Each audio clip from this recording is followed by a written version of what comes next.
जय हिंद aspirant. Vidarbha I S अकॅडमीच्या YouTube चॅनलवर आपले सर्वांचे पुनश्च एकदा हार्दिक स्वागत आहे. तुमच्यासाठी घेऊन आलो आहे अवघ्या महाराष्ट्राला पडलेले प्रश्न, म्हणजेच काय तर चालू घडामोडीचा नेमका अभ्यास कसा करायचा.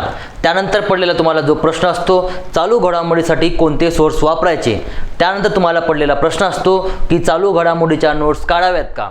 त्यानंतर तुम्हाला पडलेला प्रश्न असतो की एक प्रकारे आपण म्हणू शकतो चालू घडामोडीसाठी नेमके कोणते टॉपिक वाचायला पाहिजे. अशा प्रकारचे तुमचे महत्त्वाचे मुद्दे आहेत. ते संपूर्ण मुद्दे आपण काय करणार आज कव्हर करून घेणार आहे.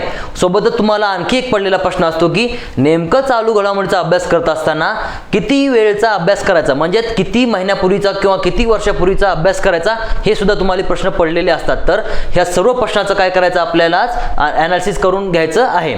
आणि आजच्या लेक्चरमध्ये महत्त्वाचा पॉईंट ध्यानात ठेवा की तुम्हाला हे संपूर्ण तुमचे प्रश्न सॉल्व्ह करून दिले जातीलच. सोबतच या मागील 2 वर्षांमध्ये ज्या प्रकारचे करंटचे प्रश्न विचारले गेले त्या संपूर्ण प्रश्नांचं ॲनालिसिस सुद्धा मी इथं केलेलं आहे. सोबतच शेवटच्या क्षणी जर तुम्हाला एखादा करंटचा प्रश्न येत नसेल तर त्या ठिकाणी तुम्हाला सर्वायवल ट्रिक्स म्हणून मी ट्रिक्स आणलेले आहेत.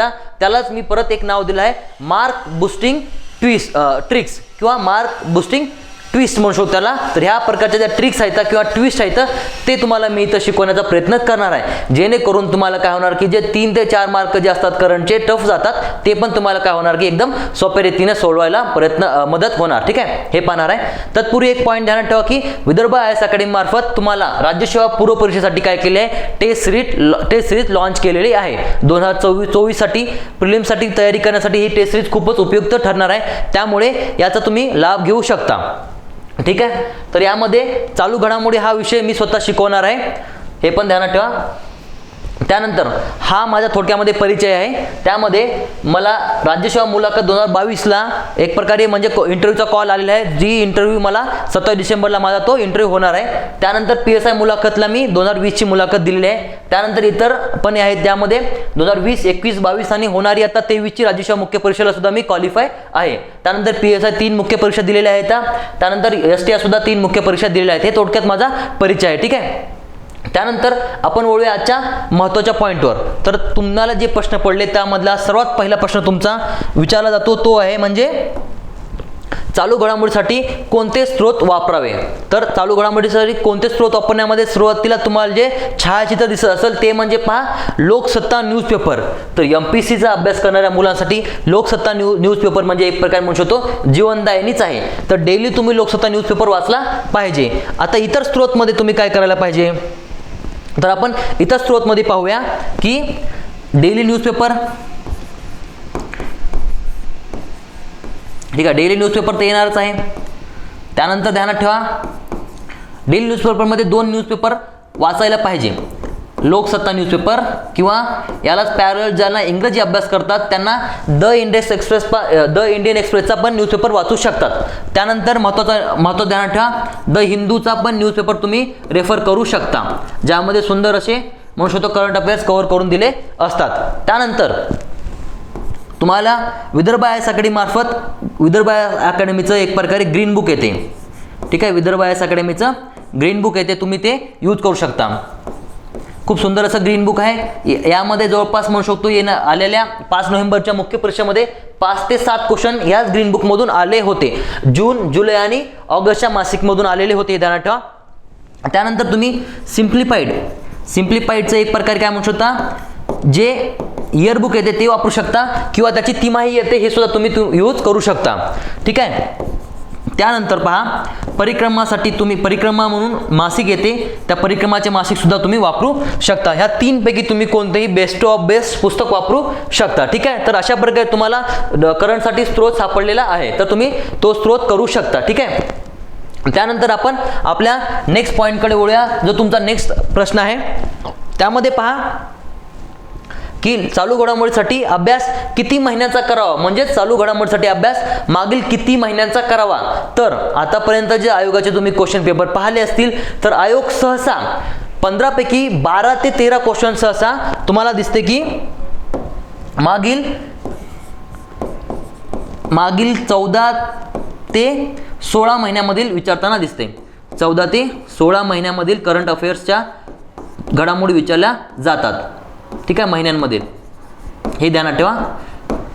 14 ते 16 महिन्यामधील, तर तुम्ही मागील 1.5 वर्षाचं काय केलं पाहिजे, करंट अफेअर्स केलं पाहिजे. आयोग कधी कधी काय करते, याच्या पलीकडे सुद्धा जाऊन करंट अफेअर्स विचारते. मात्र 10 ते 12 क्वेश्चन किंवा 12 ते 13 क्वेश्चन येण्याचं जे म्हणू शकतो आपण एक घनता जी आहे ती ह्या 14 ते 16 महिन्यामधील करंट अफेअर्सची असते. त्यामुळे तुम्ही काय केलं पाहिजे, ह्या 14 ते 16 महिन्यामधील करंट अफेअर्सचा अभ्यास केला पाहिजे. ठीक आहे. त्यानंतर जेव्हा तुम्ही राज्यसेवा पूर्व परीक्षा जी एप्रिलमध्ये होणार आहे किंवा जूनमध्ये होणारी कंबाईन परीक्षा म्हणू शकतो, त्या एक्झामसाठी किती करंट अफेअर्सचा अभ्यास केला पाहिजे, तर त्यासाठी पहा तुम्ही, आता जर आपण एप्रिलला एक एक्झाम धरली किंवा जूनला धरली, तर त्या एप्रिलच्या एक्झामच्या दृष्टीने काय करायला पाहिजे, एप्रिल 2023 ची एक्झाम आहे, तर यासाठी तुम्ही जानेवारी 2022 पासून, एप्रिलला होणार एक्झामसाठी जानेवारी 2022 ते जानेवारी 2023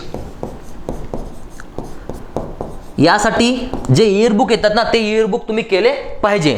त्यानंतर एप्रिलच्या अगोदर जानेवारी फेब्रुवारी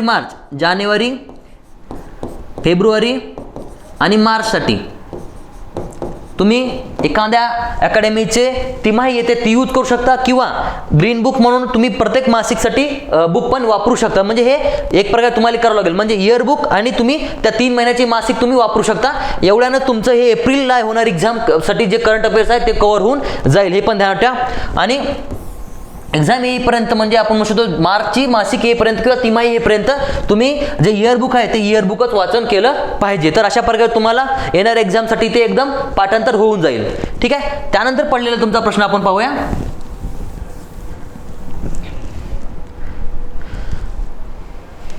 तर पहा, चालू घडामोडीच्या नोट्स काढणे गरजेचे आहे का, चालू घडामोडीचा नोट्स काढणे गरजेचे आहे का, हा प्रश्न भरपूर साऱ्या मुलांना पडतो. मला सांगा की मार्केटमध्ये उत्कृष्ट दर्जाचे जर पुस्तक अवेलेबल असतील आणि मार्केटमधील जे म्हणू शकतो चांगले चांगले लेखक आहेत, त्या लेखकांनी महिनाभर अभ्यास करून तुमच्यासाठी उत्कृष्ट अशा घडामोडींचा एक संच तयार करून दिलेला असतो. त्यामुळे तुम्हाला स्पेशल नोट्स काढायची गरजच काय पडणार आहे. त्यामुळे तुम्ही काय केलं पाहिजे की जे फेमस असे किंवा जे असे क्वेश्चन येणारे बुक्स आहेत, त्यामध्ये मी तुम्हाला स्त्रोत सांगितले, त्यापैकी तुम्ही कोणतेही एका पब्लिकेशनचे काय करू शकता, बुक्स वापरू शकता. त्यामुळे तुमची एक्स्ट्रा मेहनत वाचेल. जर तुम्हाला नोट्सच काढायचे असतील तर तुम्ही काय करू शकता की भारतामध्ये खूपच हायलाइटेड काही मुद्दे असतात, त्या मुद्द्यावर म्हणू शकतो एक प्रकारे राजकारण गाजलेलं असतं किंवा पर्यावरणावर काही इफेक्ट पडलेले असतात, अशा प्रकारचे जे मुद्दे असतात ते 10 ते 15 मुद्दे तुम्ही काय करू शकता, नोट डाऊन करून घेऊ शकता. मात्र करंट अफेअरच्या नोट्स काढण्याची गरज पडत नाही. त्यामुळे तुम्ही काय करू शकता, त्याऐवजी ज्या मार्केटमध्ये अवेलेबल असलेले उत्कृष्ट पुस्तकं तुम्ही त्यांचा वापर करू शकता. ठीक आहे. तर याचं पण तुम्हाला उत्तर भेटलं असेल. त्यानंतर पहा, आता चालू घडामोडीचा अभ्यास करताना आता काय करायचं नेमकं, तर एक सुरुवातीला ध्यानात ठेवा की चालू घडामोडीचा अभ्यास करत असताना एक सर्वात मस्त कन्सेप्ट आहे, त्या कन्सेप्टला म्हणतात बेसिक बास्केट कन्सेप्ट. काय म्हणतात, बेसिक बास्केट कन्सेप्ट. आता तुम्ही म्हणसाल की हे बेसिक बास्केट कन्सेप्ट काय आहे, तर एक ध्यानात ठेवा, आपल्या सर्वांना माहिती आहे बास्केट असते अशा प्रकारची. त्या बास्केट म्हणजे एक प्रकारे करंट अफेअर्सची बास्केट आहे. ह्याच्यामध्ये आपल्याला सर्व करंट अफेअर्स करायचे आहेत. त्यामध्ये प्रत्येक करंट अफेअर्सचा एक बेसिक बास्केट असतो. तो म्हणजे काय, उदाहरणामध्ये पहा, जर तुम्हाला भारतरत्न पुरस्कार विचारला, ठीक आहे, भारतरत्न पुरस्कार काय करायचा तुम्हाला अभ्यासायचा आहे, तर याचा बेसिक बास्केट काय असतो, तर या पुरस्कारची सुरुवात कधी झाली, ठीक आहे, या पुरस्काराची सुरुवात झाल्यानंतर म्हणू शकतो सुरुवातीला भेटलेले पुरस्कार कुणाकुणाला भेटले, म्हणजे सुरुवातीचे पुरस्कार कुणाला भेटले हे झालं. नंतर कशासाठी तो पुरस्कार दिला जातो, म्हणजे कोणकोणत्या क्षेत्रामध्ये तो पुरस्कार दिला जातो, हे झालं त्याचं बेसिक बास्केट. त्यानंतर यामध्ये भारतामधील किती राष्ट्रपतींना पुरस्कार भेटला, किती महिलांना पुरस्कार भेटला, त्यानंतर किती पंतप्रधानांना पुरस्कार भेटला, त्यानंतर महाराष्ट्रातील किती व्यक्तींना भारतरत्न पुरस्कार भेटला, त्यानंतर सर्वात यंग भारतरत्न पुरस्कार प्राप्त व्यक्ती कोणते, ठीक आहे, त्यानंतर सर्वाधिक वयोवृद्ध भारतरत्न पुरस्कार व्यक्ती प्राप्त कोणते. तर हे झालं एक प्रकारे बेसिक बास्केट. त्यानंतर आता लेटेस्ट मध्ये कोणाला भेटला तो पण झाला एक बेसिक बास्केट. म्हणजे समजा उदाहरणामध्ये आपण घेतलं 2019ला उदाहरणामध्ये एखाद्या व्यक्तीला भेटला असेल, तर 2018ला कोणाला भेटला होता हे बेसिक बास्केटमध्ये आलं, आणि लेटेस्टमध्ये आपण 2019चा अभ्यास करणार असाल तर ते करंटमध्ये आलं. तर बेसिक बास्केटमध्ये म्हणजे एक प्रकारे जे आतापर्यंतचा बेस आहे ते सगळा बेस बेसिक बास्केटमध्ये करायचा. अशा प्रकारे तुम्ही प्रत्येक गोष्टीच करू शकता. भारतरत्न पुरस्कार म्हणू शकतो किंवा इतर कोणत्या पुरस्कारचं करा, जसं मॅन बुकर पुरस्कार आहे, साहित्य अकादमी पुरस्कार आहे, ज्ञानपीठ पुरस्कार आहे, मेजर ध्यानचंद पुरस्कार आहे, अशा प्रकारे तुम्ही करू शकता. त्यानंतर ठीक आहे, एखादा ऑस्कर पुरस्कार आहे ते पण तुम्ही करू शकता. त्यानंतर पहा काय करू शकता, इतर पण बेसिक बास्केटमध्ये एखादी संस्था वेळोवेळी विचारली जाते, जसं युनो आहे, नंतर आपण म्हणू शकतो WMO आहे, ह्या संस्था वेळोवेळी विचारल्या जातात, WHO आहे, तर त्या संस्थेचं पण काय करायचं, स्थापना, सदस्य, लोगो, थीम, ह्या सगळ्या गोष्टी बेसिक बास्केटमध्ये करून घ्यायच्या. आणि एकदा तुम्ही बेसिक बास्केट का पाठ केलं तर तुम्हाला काय करावं लागणार आहे, फक्त प्रत्येक वर्षी त्याच्यामध्ये कोणत्या व्यक्तीला तो पुरस्कार भेटला, अपडेटमध्ये कोणत्या संस्थेचा अध्यक्ष झाला, हे नवीन लेटेस्ट वाल्या गोष्टी तुम्हाला करावं लागतील. पण एकदा बेसिक बास्केट तयार झालं तर तुमचं करंट अफेअर्स एकदम सोपं होणार. उदाहरणामध्ये समजा आपण एक प्रकारे आनंदी निर्देशांक घेतला 20 मार्चचा, ठीक आहे, आनंदी निर्देशांक. तर आपणास याविषयी काय करायचं आहे, सुरुवात कधी झाली, ठीक आहे, तारीख कोणत्या, 20 मार्च. त्यानंतर भारताचा क्रमांक कोणत्या रेंजमध्ये असतो, समजा उदाहरणामध्ये आपण घेतला 135 ते 145च्या रेंजमध्ये असतो उदाहरणामध्ये पाहायला समजा. तर असं प्रकारे हे झालं एक बेसिक बास्केट की हमेशा ह्या रेंजमध्ये राहतो. त्यानंतर स्टार्टिंगला कोणता देश असतो, समजा आईसलँड देश हा नेहमी आपण म्हणू शकतो आनंदीमध्ये हमेशा टॉप नंबरला येतो. तर आपण फिनलँड समजा देश येऊ शकतो, हमेशा फिनलँड टॉपमध्ये येताना दिसतो. तर अशा प्रकारचे जे देश आहेत टॉपचे 4-5 जे नेहमी राहतात ते झाले बेसिक बास्केटमध्ये तुम्ही पाठ करू शकता. त्यानंतर तुम्हाला जेव्हा करंट अफेअर्सचा अभ्यास करायचा असेल ना, त्यावेळेस तुम्ही काय करणार की फक्त ह्या वर्षी टॉपला कोण आलं, ह्या वर्षी भारताचा क्रमांक किती आहे, तर ह्याला आपण एक प्रकारे बेसिक बास्केट म्हणू शकतो. समजलं. तर अशा प्रकारे तुम्ही बेसिक बास्केट करायला पाहिजे. उदाहरणामध्ये महाराष्ट्राचे पहिले मुख्यमंत्री विषय विचारणार, मग महाराष्ट्राचे लेटेस्ट वाले मुख्यमंत्री विषय विचारणार, ठीक आहे ना, हे झालं बेसिक बास्केटचा पार्ट. तर तुम्हाला तसा करावं लागेल. उदाहरणामध्ये ओडिशाचे नवीन पटनाईक आपण म्हणू शकतो की सर्वाधिक काळ मुख्यमंत्री राहिलेले माणूस ठरलेले आहेत किंवा व्यक्ती ठरलेले आहेत. तर तत्पूर्वी आपण काय करायचं, त्यांच्यानंतर पवन चामलिंग होते जे सिक्कीमचे राहिले होते, तर सर्वाधिक काळ राहणारे. त्यानंतर सर्वात कमी काळ कार्यकाळ राहणारे आपण म्हणू शकतो देवेंद्र फडणवीस होते एक प्रकारे. तर अशा प्रकारे तुम्हाला काय करायचं आहे की ते बेसिक बास्केटमध्ये ऍड करून ठेवायचं आहे. जर तुम्हाला एक्झाम मध्ये विचारलेला प्रश्न की सर्वात उष्ण वर्ष आतापर्यंत कोणतं होतं, मागे 2022चं आलं होतं 5वे सर्वात उष्ण वर्ष म्हणून, आता 2023चं पण वर्ष काय झाले सर्वाधिक उष्ण वर्ष म्हणून आलेलं आहे. तर मग तुम्हाला पहिले बेसिक बास्केटमध्ये 5 कोणते उष्ण वर्ष होते ते ऍड करायचे आहेत. ह्याला बेसिक बास्केट म्हणतात. त्या बेसिक बास्केट आता करायचं कुठून, तर जेव्हा वार्षिकी येते तेव्हा प्रत्येक गोष्टीचं त्यांनी काय केलेलं असते, प्रत्येक योजनेचं, प्रत्येक आपण म्हणू शकतो पुरस्काराचं, प्रत्येक क्रीडा घडामोडीचं किंवा प्रत्येक बाबीचं किंवा प्रत्येक संस्थेचं काय केलं जाते, एक प्रकारे बेसिक बास्केट दिलं जाते आणि त्यानंतरच लेटेस्ट वाला पुरस्कार काय केला जाते, दिला जाते. त्यामुळे ते बेसिक बास्केट तुम्ही काय करायचं, वार्षिकीमधून कव्हर करून घ्यायचं. तर ह्याला बेसिक बास्केट करंटचा एक कन्सेप्ट आहे, तो करून घ्या म्हणजे तुम्हाला करंट एकदम सोपं जाणार. उदाहरणामध्ये भ्रष्टाचार निर्देशांकामध्ये भारत 85 ते 90 मध्ये राहतो. मग तुम्ही लॉजिकनं काय करणार की 85 ते 90 मध्ये त्याचं उत्तर राहणार. तर मग असे तुम्ही बेसिक बास्केट काय करू शकता, पाठ करू शकता. तर हे बेसिक बास्केट करणं महत्त्वाचं आहे. हे एकदा केलं ना तर तुमचं करंट अफेअर्स एकदम सोपं जाईल तुम्हाला. त्यावेळेस फक्त तुम्हाला काय करू लागणार की लेटेस्ट मध्ये कुणी अध्यक्ष झालं, कुणाला पुरस्कार भेटला, ह्याच गोष्टी कराव्या लागणार आहेत. ठीक आहे, हा एक मुद्दा समजला. आता पहा मी काय केलंय आता तुम्हाला की मागील 2 वर्षाचे काय केले, समजा प्रिलिम्सचे सहसा जास्त करून प्रिलिम्सचे क्वेश्चन, तुम्हाला मेन्सचे पण काही सांगणार, पण प्रिलिम्सचे क्वेश्चन मी काय केलं ॲनालिसिस केलेलं आहे आणि त्यामध्ये मुख्यतः कोणकोणत्या टॉपिकवर प्रश्न विचारले आहेत हे तुम्हाला मी काय केलं इथं ॲनालिसिस करून डिकोड करून दिलेलं आहे. त्यामुळे तुम्हाला काय होणार की करंट अफेअर्सचा अभ्यास करताना नेमक्या कोणत्या टॉपिकवर फोकस करायचं आहे हे तुम्हाला काय करणार, समजून जाणार. त्यामुळे तुम्ही अभ्यास करताना मेन कोणत्या गोष्टी आहेत त्याच गोष्टीवर फोकस करणार किंवा काळाचा ट्रेंड कोणत्या पद्धतीकडे चाललाय, ठीक आहे, किंवा ट्रेंड कोणत्या पद्धतीकडे झालाय हे तुम्ही समजून घेणार. त्यामुळे तुम्हाला समजणार की करंट अफेअर्सचा अभ्यास नेमका कसा करायचा, कोणत्या गोष्टीवर मुळातच घाव मारायचा हे तुम्हाला काय समजणार की आताच्या ॲनालिसिस नुसार समजणार. तर आपण काय करूया, प्रत्येक गोष्टीचं आपण ॲनालिसिस घेऊया. त्या ॲनालिसिस नंतर मी काय करणार, तुमच्यासाठी मार्क बूस्टर ट्विस्ट किंवा मार्क बूस्टर ट्रिक्स आणलेले आहेत. त्या ट्रिक्स तुम्हाला सांगणार आणि त्यानंतर काय करणार की PYQचं मी काय करणार तुमच्यासाठी विश्लेषण करून देणार आहे की नेमकं कोणतं PYQ कशा प्रकारे आलेलं आहे आणि त्या PYQकडे पाहूनच मात्र किंवा आपल्या ट्रिकच्या माध्यमातून कशा प्रकारे ते PYQचे क्वेश्चन सोडवता येतील हे तुम्हाला मी सांगणार आहे. त्याच्यामुळे तुम्हाला 20 क्वेश्चन मी काय केले घेऊन आलेलो आहे. तर ते मागील 2 वर्षामधील करंट अफेअरचे क्वेश्चन आलेले आहेत ते आणि त्याविषयी पण आपण पाहणार आहे. फक्त पाहून किंवा जे आपले ट्रिक्स राहतात सर्वायवल ट्रिक्स किंवा मार्क बूस्टर ट्रिक्स त्याच्या आधारे तुम्ही ते प्रश्न कशा प्रकारे सॉल्व्ह करताल हे तुम्हाला पुढे समजणारच आहे. त्यामुळं स्किप न करता व्हिडिओ तुम्ही काय करायचा की शेवटच्या क्षणापर्यंत सोबत राहायचं आहे. ठीक आहे, ह्या लेक्चर नंतर तुम्हाला काय होणार की संपूर्ण तुमचे डाऊट क्लिअर होणार आहेत आणि करंट तुमच्यासाठी एकदम सोपं होऊन जाणार. आता पहा, आयोगाचा सर्वात महत्त्वाचा आणि सर्वात फेवरेट टॉपिक असतो पुरस्कार, त्यानंतर क्रीडा घडामोडी. तर सुरुवातीला पहा पुरस्कार. तर मागील 2 वर्षामध्ये मुख्यतः काय झालेले आहे, हायलाइट वाले जे आपण म्हणतो ना ओरिजिनल वाले जे आहेत, समजा पुरस्कार मेन वाले जे असतात नॅशनल लेवलला किंवा किंवा इंटरनॅशनल लेवलला तेच पुरस्कार विचारले गेलेले आहेत. मोजके 1-2 पॉईंट वेगळे विचारले जातात. आपणास करंटमध्ये 15 पैकी 15 मार्काचा लोभ ठेवायचा नाही. करंट मध्ये 12 ते 13 मार्काचा आपणास लोभ ठेवायचा आहे. त्यामुळे जे हायलाइट वाले मुद्दे आले आहेत जे आपण डेली वाचतो आणि तेच तुम्हाला परत करायचं आहे. त्यामुळे पहा, नोबेल प्राइजवर पुरस्कार विचारला होता, शांतता पुरस्कार कुणाला भेटला होता हा विचारला होता. तर ते तुम्ही एक्झाम मध्ये त्यामध्ये एक म्हणू शकतो, एक रशियाची व्यक्तिमत्व होतं आणि एक आपण म्हणतो रशियाचं युक्रेनसोबत युद्ध झालं त्या व्यक्तिमत्व होते आणि दोघांमध्ये पुरस्कार भेटला होता शांततेसंबंधीचा, तो विचारलेला आहे.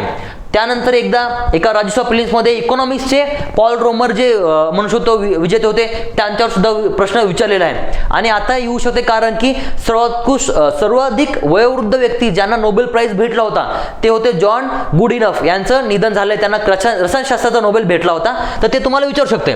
मग तुम्हाला काय करायचं की नोबेल प्राइजचं बेसिक बास्केट सुरुवातीला करायचं आहे की नोबेल प्राइजची सुरुवात 1901 ला झाली. अल्फ्रेड नोबेल यांच्या स्मरणार्थ हा पुरस्कार चालू केला जातो.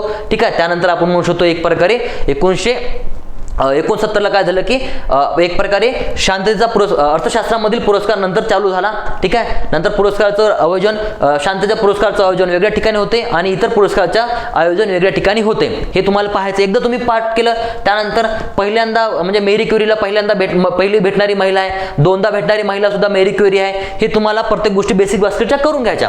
नंतर भारतीय व्यक्ती कोण कोण आहेत समजा, त्याच्यामध्ये आपण म्हणतो रवींद्रनाथ टागोरला सुरुवातीला भेटला, मदर तेरेसांना भेटला, अमर्त्य सेन यांना भेटला, लेटेस्ट मध्ये कैलास सत्यार्थी यांना भेटला, त्यानंतर अभिजित बॅनर्जी यांना सुद्धा भेटलेला आहे, नंतर एन चंद्रशेखर यांना सुद्धा भेटलाय. तर असे तुम्ही प्रत्येक भारतीय व्यक्तीचा सुद्धा पाठ करून घ्यायचा आहे. तर हे बेसिक बास्केटचा कन्सेप्ट झाला.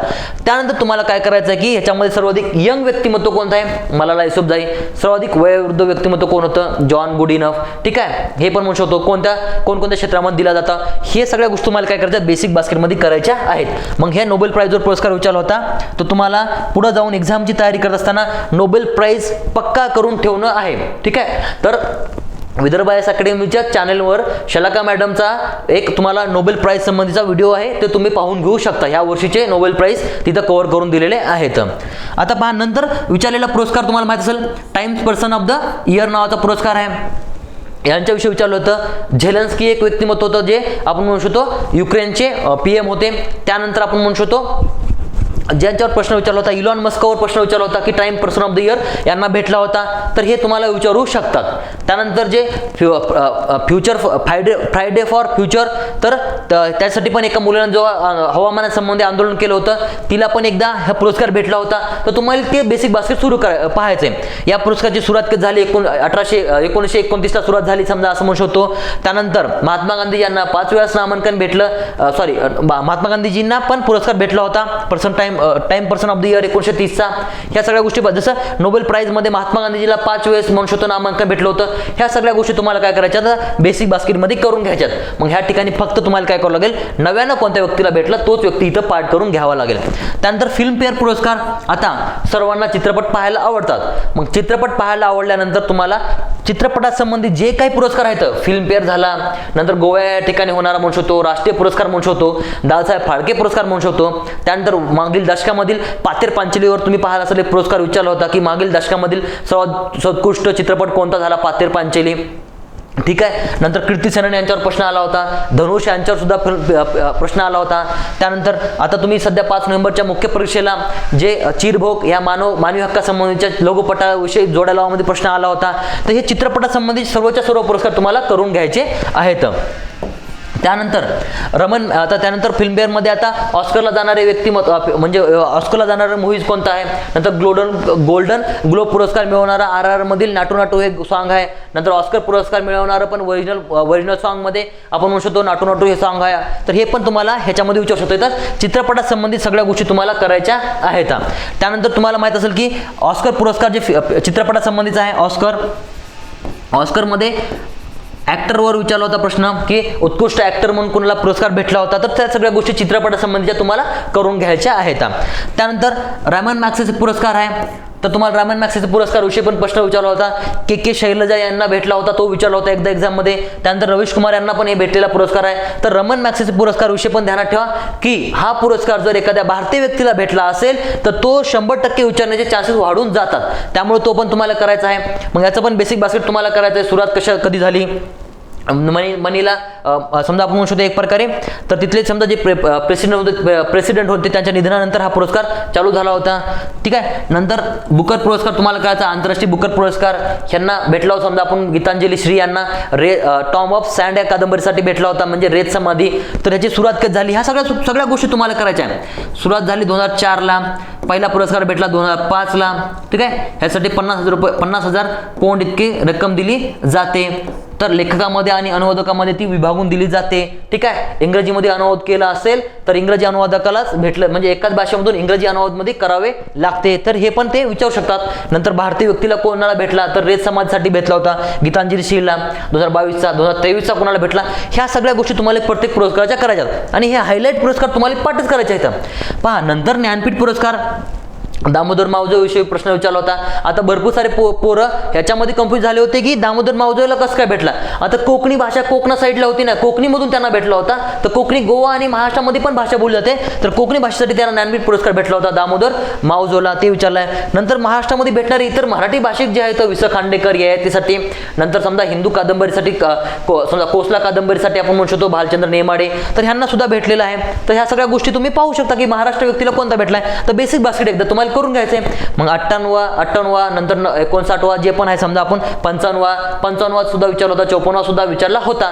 55 मध्ये पहिले ते पण गोष्टी विचारल्यात की पहिला इंग्रजीवाला व्यक्ती कोणता होता, तर हे विचारू शकते. तर ते तुम्हाला बेसिक बास्केटमध्ये पाठ करायचं आहे. त्यानंतर पद्म पुरस्कार तर आयोगाचे फेवरेट आहेत, जोडायला टाकतील तुम्हाला. त्यातल्या त्यात महाराष्ट्राचे पद्म पुरस्कार जर असेल तर ते तुम्हाला पहिल्यांदा करायचे आहेत.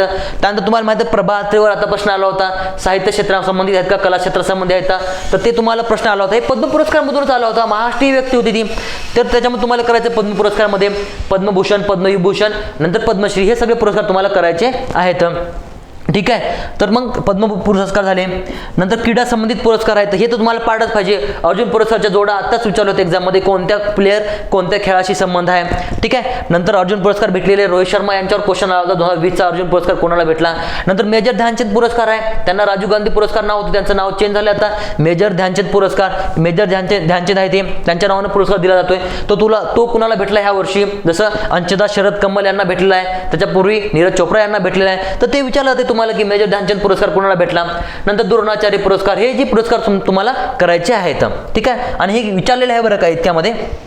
नंतर साहित्य अकादमी पुरस्कार आहे, तर साहित्य अकादमी पुरस्कार तुम्हाला PUC वर विचारला होता एक्झाममध्ये. त्यानंतर तुम्ही म्हणू शकता आपण उदय या कादंबरीवर विचारला होता, तर ते तुम्हाला करायचं. त्यामध्ये युवा पुरस्कारमध्ये पवन नालट यांच्याविषयी क्वेश्चन आलेले आहे. ठीक आहे. नंतर ह्या वर्षीचा एकनाथ आव्हाड यांना म्हणू शकतो छंदगी आनंद संबंधी त्यांना बाल संबंधी पुरस्कार बाल साहित्य संबंधी पुरस्कार भेटलेला आहे, ते करायचं तुम्हाला.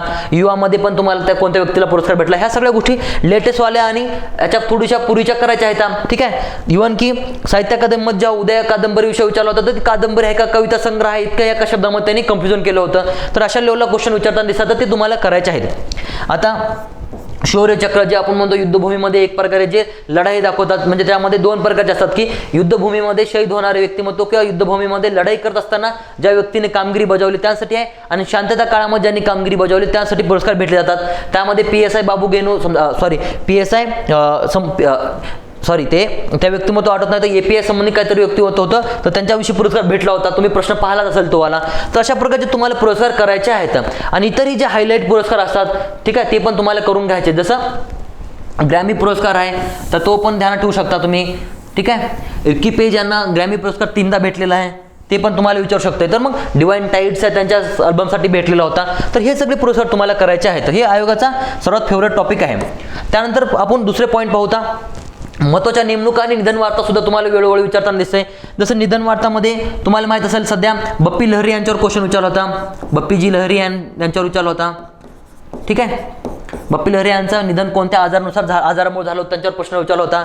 नंतर आपण म्हणू शकतो की निधन वार्ता सोबतच त्यांचं जसं लता मंगेशकर यांची निधन झालं होतं, तर त्यांच्यावरचं पुस्तक विचारलं होतं की त्यांच्यावर पुस्तक लिहिलं होतं लता एक सूर गाथा, ते पुस्तकावर प्रश्न विचारला होता. ठीक आहे. निधन वार्तावर बी तुम्हाला वेळोवेळी प्रश्न विचारताना दिसतात. ठीक आहे. त्यानंतर महत्त्वाच्या नेमणुका खूप महत्त्वाचं आहे. जसं आपले ते लष्करी प्रमुख झाले ते जे अभियांत्रिकी शाखेतून होते, हे PSI मेन्सला क्वेश्चन आला होता, ते कोणत्या शाखेतले होते तर त्याच्यावर विचारताना दिसते. त्यानंतर आपले राष्ट्रपती द्रौपदी मुर्मू यांच्यावर प्रश्न आलेला आहे. उपराष्ट्रपती जगदीप धनकडवर प्रश्न येऊन गेला एक्झाममध्ये. मुख्यमंत्री किती होते समजा त्याच्यावर पण उद्धव ठाकरे यांच्यावर पण प्रश्न येण्याचे चान्सेस येतात. नंतर राज्यपालवर प्रश्न आलेला आहे, रमेश बैसवर आता मेन्सवर एक्झाममध्ये प्रश्न आलेला आहे. नंतर PFRDA ज्या यामध्ये एक ध्यानात ठेवा की जे राष्ट्रीय संस्था आहेत, ठीक आहे, गव्हर्नमेंटच्या ज्या संस्था आहेत ना त्या संस्थांच जास्त विचारल्याचे चान्सेस वाढतात. त्यामुळे ह्या संस्थांवर आलेले प्रश्न आहेत ते मी तुम्हाला इथं हे मेन्शन केले आहेत. त्यामध्ये सेबीचं माधवीपुरी बुच यांच्यावर प्रश्न आला होता. नंतर UGCचे अध्यक्ष म्हणून आपण म्हणू शकतो जगदीश कुमार यांच्यावर प्रश्न आला होता. UPSCचे मनोज सोनी नंतर यांच्यावर प्रश्न आला होता. अरविंद सक्सेना यांच्यावर सुद्धा प्रश्न आला होता. ED CBIच्या अध्यक्षावर बी प्रश्न आलेला आहे. नंतर DRDOचे अध्यक्ष, इस्रोचे अध्यक्ष, इस्रोचे 10वे अध्यक्षावर प्रश्न आला होता S सोमनाथ. नंतर निवडणूक आयोगाच्या अध्यक्षावर तो वेळोवेळी येतेच प्रश्न.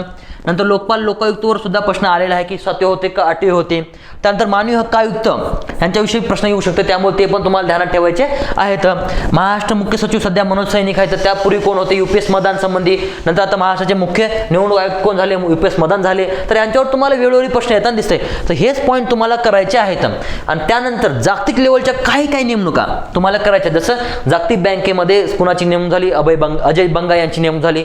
IMFच्या पहिल्या महिला अध्यक्षा कोण झाल्या, दुसऱ्या महिला अध्यक्षा कोण झाल्या, ठीक आहे. नंतर ILOच्या कोण अध्यक्ष आहेत, तर त्यातल्या महिला झाल्या असेल तर तुम्हाला ते विचारण्याचे चान्सेस वाढतात, ठीक आहे. तर हे तुम्हाला ध्यानात ठेवायचे. जागतिक लेवलच्या नेमणुका जसं आपण म्हणू शकतो G20 परिषदेमध्ये अध्यक्ष कोण झाले, ठीक आहे. इतर ह्या सगळ्या गोष्टी तुम्हाला विचारताना दिसतंय, ठीक आहे. आणि त्यातले त्यात आपण म्हणू शकतो अमेरिकेसंबंधी जर महत्त्वाच्या घटना घडल्या असतील तर ते तुम्हाला विचारताना दिसतंय. तर ह्या सगळ्या गोष्टी तुम्हाला नेमणुकामध्ये आणि निधन वार्तामध्ये करायच्या आहेत. पहा, नंतर आपण पुढचा पॉईंट पाहू ज्या ठिकाणी क्वेश्चन आले आहेत. तर पहा, दुर्लक्षित गट. आता हा कोणत्या करंट अफेअर्समध्ये डायरेक्टली करंट अफेअर्सच्या बुकमध्ये डायरेक्टली मेन्शन नसतो, परंतु माझ्या अनालिसिसनुसार हा मला सापडलेला गट आहे. दुर्लक्षित गट म्हणतो त्याला, मी असं नाव दिलं दुर्लक्षित गट.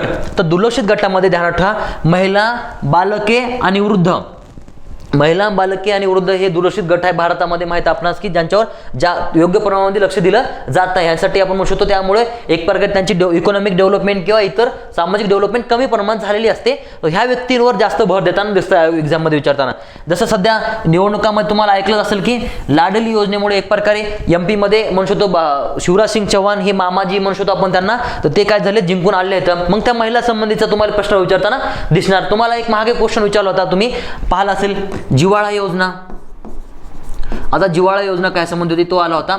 आता आपण प्रश्न जर वाचला तर काय होता की जे तुरुंगातील कैदी आहेत त्या कैदींसाठी, कैदीच्या कुटुंबासाठी एक प्रकारे इन्कम म्हणून म्हणजे एक प्रकारे कर्ज देण्यासाठी ही योजना होती जिव्हाळा योजना. तर त्यामध्ये कुणाच्या कैद्यावर फोकस नव्हतं, तर गरजेचं काय होतं की तेथील त्याची फॅमिली म्हणजे कोण, त्याची महिला म्हणजे त्याची पत्नी, त्याचे बालके आणि त्याचे वृद्ध आई वडील ह्यांचं काहीतरी भलं झालं पाहिजे. म्हणून त्या अँगल हा प्रश्न विचारला होता की तुम्ही ह्या दुर्लक्षित घटकाकडे लक्ष दिलं पाहिजे, ठीक आहे. नंतर मिशन वात्सल्यवर प्रश्न आला होता, ठीक आहे, तो पण पुढे पाहणार आहे. मिशन वात्सल्य कारण बालका संबंधीचा आहे. तर हे सगळे ह्या घटकाविषयी प्रश्न विचारताना दिसते. जसं राजस्थान मेन्सला प्रश्न आला होता डे केअर सेंटर उद्यान संबंधीचा आला होता, ते तुम्हाला विचारताना दिसते वेळोवेळी. तर हे दुर्लक्षित गट आहे. त्यानंतर एखादी जात समूह आहे, जर आपला तो हक्क मागणी करत असेल, समजा जसं आरक्षणासंबंधी एखादा समजा गट काय करतोय आपला म्हणजे हक्क मागताना दिसतंय, किंवा एखादा गट आम्हाला म्हणतो की आमच्यासाठी काही तुम्ही महामंडळ स्थापन करा, ठीक आहे. नंतर एखादा वित्तीय महामंडळ स्थापन करा, पुनर्वसन केंद्र स्थापन करा, असं काही गटाने जर मागणी केली तर त्या गटावर प्रश्न विचारताना दिसते. जसं तुम्हाला आता विचारलं होतं एक्झाम मध्ये, तुम्ही पाहिला असेल त्या ठिकाणी 2-3 महामंडळाचे क्वेश्चन आले होते. त्याच्यामध्ये एक फक्त मराठवाडा ऑड होतं, ते तुम्हाला प्रश्न पुढे पाहणारच आहे आपण. तर त्या संबंधी प्रश्न आला होता, ते तुम्हाला करायचा आहे, ठीक आहे. नंतर पर्यटन हा घटक खूप दुर्लक्षित केला जातोय. तर पर्यटनावर तुम्हाला प्रश्न विचारला होता, पाहिला असेल की किती 9.34% विचारलं होतं की किती टक्के पर्यटनाचं समजा एक प्रकारे आपण म्हणू शकतो वाटा आहे, तो प्रश्न विचारला होता. तर तुम्हाला तो करणं आहे. पर्यटनासाठी मेरा गाव मेरी धरोहर, ठीक आहे. नंतर ही सुद्धा योजना विचारली होती. नंतर हमारी धरोहर नावाची योजना पण विचारली होती. तर तुम्हाला विचारताना दिसते हे पर्यटनासंबंधीच्या गोष्टी आहेत. त्यानंतर हरित ऊर्जा ही जी गोष्ट आहे, समजा हरित ऊर्जामध्ये म्हणतो सेंद्रिय शेती संबंधी पहिलं राज्य सिक्कीम आहे वगैरे, ते विचारू शकते. नंतर हरित ऊर्जा संबंधी हायड्रोजन संबंधी काय ओपन केलं. नंतर आपण म्हणू शकतो पहिली हायड्रोजन आधारित बस कुठं चालली. नंतर हायड्रोजन मिश्रित समजा एक प्रकारे त्याच्यावर कोणतं विमान धावलं त्याच्यावर प्रश्न आला होता बायोगॅस निर्मितीवर. तर तशा प्रकारे जेव्हा आपण शाश्वत ऊर्जेसाठी जे कार्यक्रम राबवतो, जसं नेट झिरो प्रोग्रामवर प्रश्न आला होता की 2070 पर्यंत आपण नेट झिरो प्रकल्प टार्गेट ठेवलेला आहे.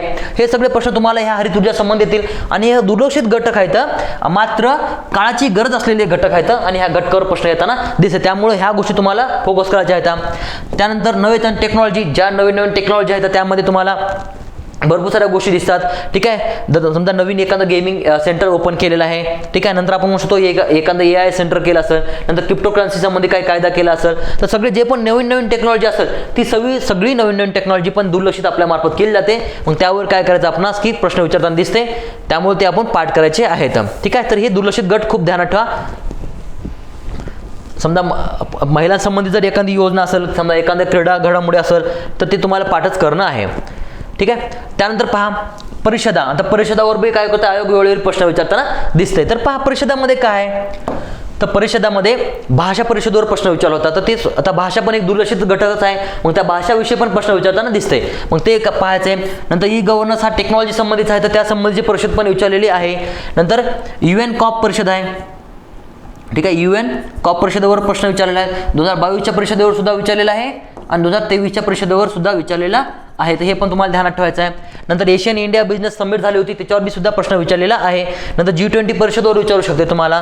नंतर ब्रिक्स परिषदेवर सुद्धा विचारू शकते. जसं सार्कवर प्रश्न विचारला होता, सार्क सॅटेलाइट संबंधी. तर ह्या सगळ्या गोष्टी तुम्हाला करायच्या आहेत. ठीक आहे, ज्या मोठ्या लेवलला परिषदा होतील त्या सगळ्या परिषदा तुम्हाला करून घ्यायच्या आहेत. आणि त्यातले त्या परिषदेमध्ये जर भारताने एखादा ठराव मंजूर करून घेतला असेल किंवा त्यातली त्यात एखाद्या वेळेस आपण म्हणतो की ती परिषद भारतामध्ये झाली असेल, तर आपल्याला काय करायचं, ती परिषद पाठच करायची आहे. ठीक आहे, तर ह्या परिषदा पण तुम्हाला एक्झाम मध्ये विचारलेल्या आहेत, त्या तुम्हाला करायच्या आहेत. त्यानंतर क्रीडामध्ये, आता क्रीडा जसं पुरस्कार सगळ्यात फेवरेट टॉपिक आहे, त्यानंतर 2 नंबरचा क्रीडा टॉपिक आहे. क्रीडामध्ये पण क्रीडा घडामोडी एक टॉपिक असते आणि क्रीडा पुरस्कार एक टॉपिक असते. तर त्यामध्ये आपल्याला सगळ्या गोष्टी पाहायच्या आहेत. आता क्रीडा पुरस्कारचा आपण मग पुरस्कारच्या टॉपिकमध्ये पाहिलेला आहे. आता इथं क्रीडा संबंधी आपण पाहूता. क्रीडा संबंधी सगळ्यात मोठा पॉईंट तुम्ही पाहायचा, 1 मिनिट फक्त.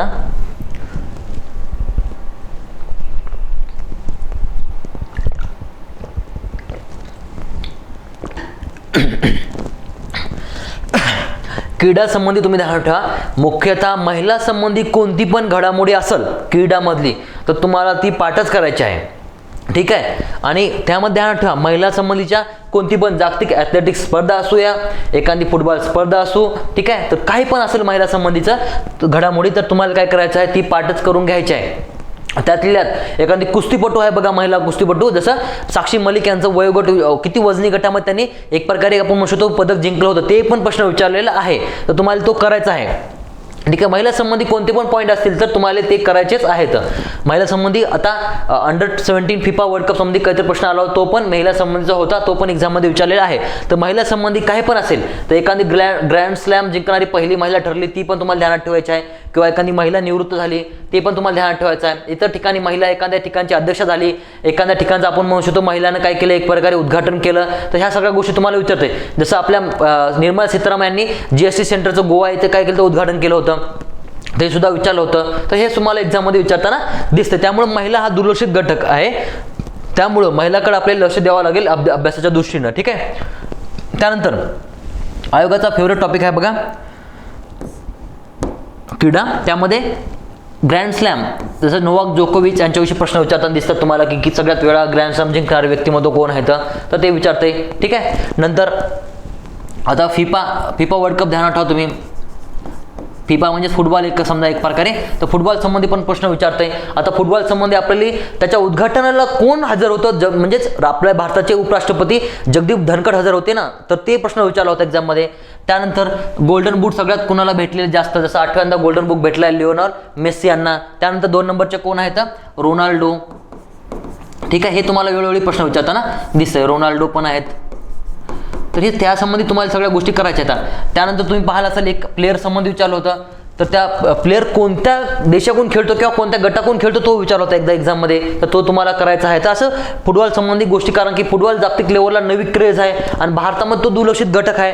कारण तुम्हाला भारतामध्ये जे छेत्री आहेत आपले भारतीय फुटबॉल संघाचे, सुनील छेत्री समजा कॅप्टन, तर ते तुम्हाला ध्यानात ठेवा की त्यांच्या ते फक्त तेच प्रतिनिधित्व करताना दिसतात.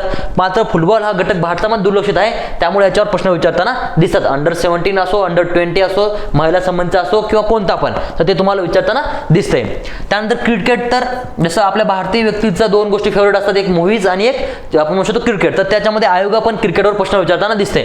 जसं तुम्हाला माहित असेल की हॅट्रिक घेणारे 3 प्लेयर विचारले होते, त्याच्यामध्ये बुमराह होते, ठीक आहे, आपण म्हणू शकतो मोहम्मद शामीवर प्रश्न आला होता, तर ते पण आलं आहे. नंतर IPL मध्ये पण तुम्हाला सगळ्यात जयदेव उनाडकरवर प्रश्न आला होता. त्यानंतर मागे तुम्ही पाहिलं असेल की एका 6 बॉलमध्ये 7 षटकार मारलेले समजा म्हणू शकतो आपण एक प्रकार, म्हणजे एका ओव्हरामध्ये 7 षटकार मारणारे ऋतुराज गायकवाड यांनी कुणाला षटकार मारले, जसं शिवा सिंग समथिंग त्यांना मारला होता 7 षटकार, तर ते पण क्वेश्चन विचारला होता.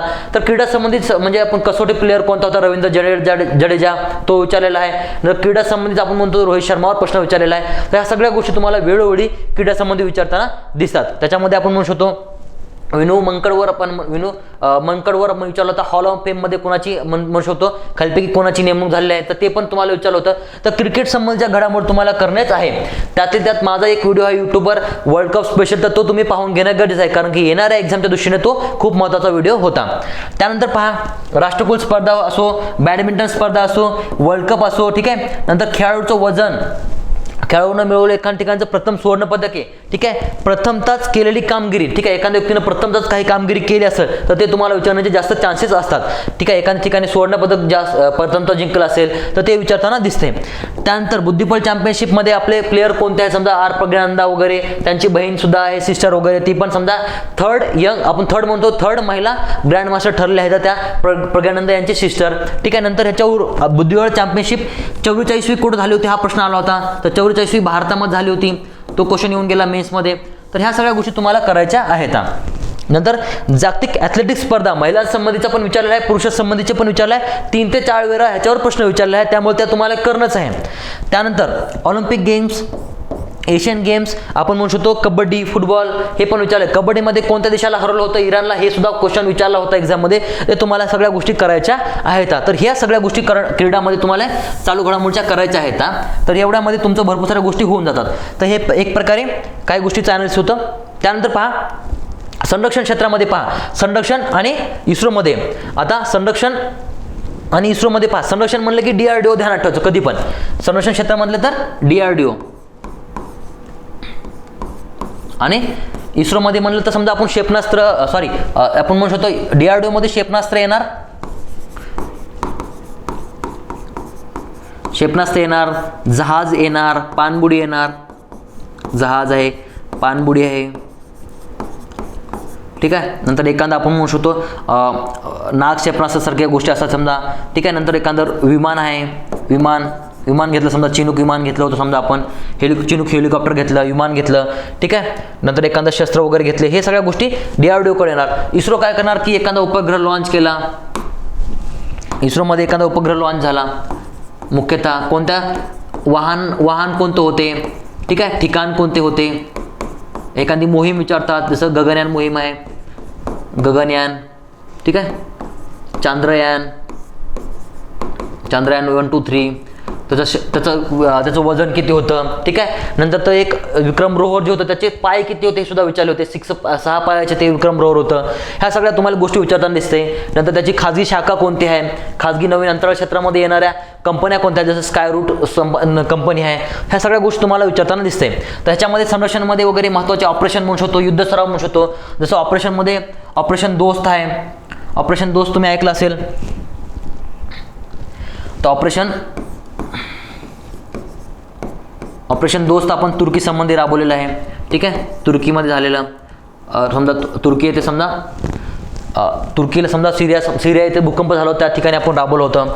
त्यानंतर एक्झाममध्ये विचारलेलं ऑपरेशन देवी शक्ती, ऑपरेशन गंगा, ठीक आहे, ऑपरेशन गंगा आहे, ऑपरेशन म्हणू शकतो आपण इतरमध्ये भरपूर सारे वंदे भारत किंवा वंदे मातरम, ठीक आहे, हे सगळे एक्झाममध्ये विचारलेले आहेत. ऑपरेशन करुणा लेटेस्टमध्ये, ठीक आहे, म्यानमारला ते एक चक्रवादळ त्या ठिकाणी, हे सगळे तुम्हाला विचारताना दिसतात. तर हे भरपूर सारे आहेत.